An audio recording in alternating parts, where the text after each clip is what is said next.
আপনাদের সবাইকে আমরা সালাম জানাই এবং শুভেচ্ছা জানাই। আজকে সকালে আপনারা ইতিমধ্যেই বিটিভির কল্যাণে কিছুটা আপনারা লক্ষ্য করেছেন। আমাদের দিক থেকে যেটুকু আপনাদেরকে শেয়ার করা, আজকে জাতীয় ঐক্যমত্য কমিশন তারা সাংবিধানিক এবং বিধিবদ্ধ পদে নিয়োগের ব্যাপারে তাদের প্রস্তাবনা তারা কিছুটা সংশোধিত আকারে বিস্তারিতভাবে আজকে তারা হাজির করেছেন।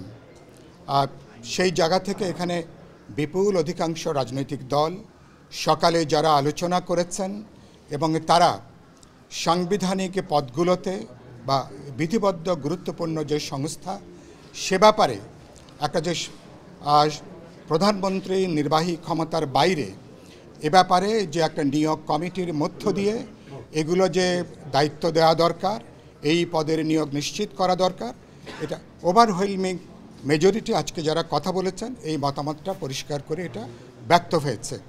সেখানে আমরা খুব গুরুত্বপূর্ণ যে কথাটা বলেছি, প্রধানমন্ত্রীর দায়িত্ব এখতিয়ারের সাথে সাংবিধানিক পদের নিয়োগের ব্যাপারটা কোনোভাবে এটা আগেও যুক্ত ছিল না, এখনও যুক্ত নেই, ভবিষ্যতেও এটাকে যুক্ত করা উচিত না।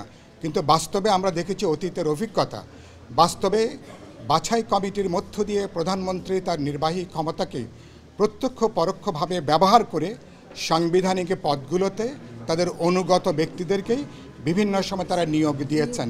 যেই কারণের জন্য নির্বাহী বিভাগের সাথে সাংবিধানিক প্রতিষ্ঠান, গুরুত্বপূর্ণ প্রতিষ্ঠান যখন একসাথে কাজ করে, অনুগত লোকরা যখন বসে, তখন যে কোনো সরকারকে, যে কোনো রেজিমকে চূড়ান্ত কর্তৃত্ববাদী শাসকে পরিণত করে।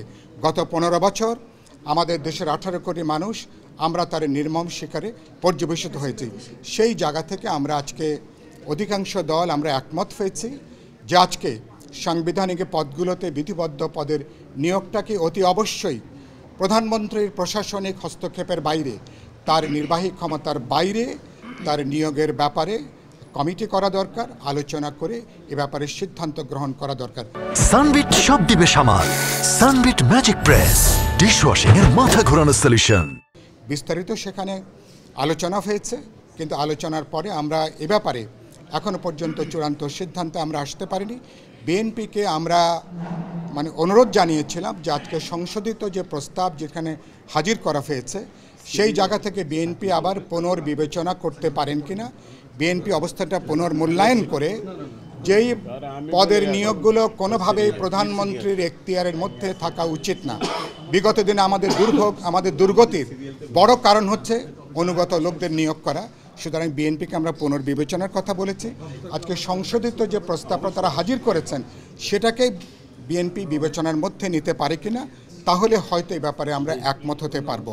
এমনও হতে পারে 5টা তারা যে সাংবিধানিক পদ বলেছেন, প্রয়োজন বোধে কোন কোন গুরুত্বপূর্ণ পদের 2-1টাকে বাদ দিয়ে বাকি পদেও যদি বিএনপি একমত হতে পারে বা অন্যান্য দলগুলো যদি আমরা মতকের ভিত্তিতে সিদ্ধান্তে আসতে পারি, সেটাকেও বিবেচনা করে একটা ঐক্যমত তৈরি করা যায়। দ্বিতীয়ত প্রশ্ন যেটা সংক্ষেপে বলি সেটা হচ্ছে উচ্চকক্ষের ব্যাপারে। এটা আপনারা জানেন, বিপুল অধিকাংশ রাজনৈতিক দল আমরা গণতন্ত্র মঞ্চের 31 দফা, বিএনপির 31 দফা যেটা আছে, যারা যুগপৎ আন্দোলনে ছিলাম এবং যারা এর বাইরেও যারা ছিলেন, বিপুল অধিকাংশ দল সংসদের নিম্নকক্ষের পাশাপাশি উচ্চ কক্ষের ব্যাপারে সবার একটা সাধারণ মতৈক্যের জায়গাটা আছে। কয়েকটা দলের ভিন্ন মত আছে, আজকেও তারা সেটা আলাপ করেছেন। উচ্চ কক্ষের কথাটা এই জায়গা থেকে এসে নিম্নকক্ষ কোনোভাবেই যাতে সংখ্যাগরিষ্ঠতার জোরে যাতে স্বেচ্ছাচারী হতে না পারেন, কোনো কিছু যাতে চাপিয়ে দিতে না পারেন, কোনো কর্তৃত্ববাদী শাসন যাতে বাংলাদেশে ফিরে আসতে না পারে, একটা চেকস অ্যান্ড ব্যালেন্সের জন্য, ক্ষমতার একটা যৌক্তিক ভারসাম্যমূলক ব্যবস্থার জন্য উচ্চকক্ষের ব্যাপারে আমরা আলোচনা করেছি। যেখানে দ্বিমত হবে, উচ্চকক্ষের ব্যাপারে একমত হলো উচ্চকক্ষের 100 যে আসন প্রতিনিধিত্বটা কিভাবে হবে, এটা কি প্রাপ্ত নিম্নকক্ষের সিটের আসনে হবে নাকি সরাসরি দলগুলোর সারা দেশে প্রাপ্ত ভোটের সংখ্যানুপাতিক হারে বিপুল অধিকাংশ রাজনৈতিক দল আমরা মনে করি সারা দেশে প্রাপ্ত দলগুলোর প্রাপ্ত ভোটের সংখ্যানুপাতিক হারে উচ্চকক্ষের আসনটা নির্ধারিত হওয়া দরকার।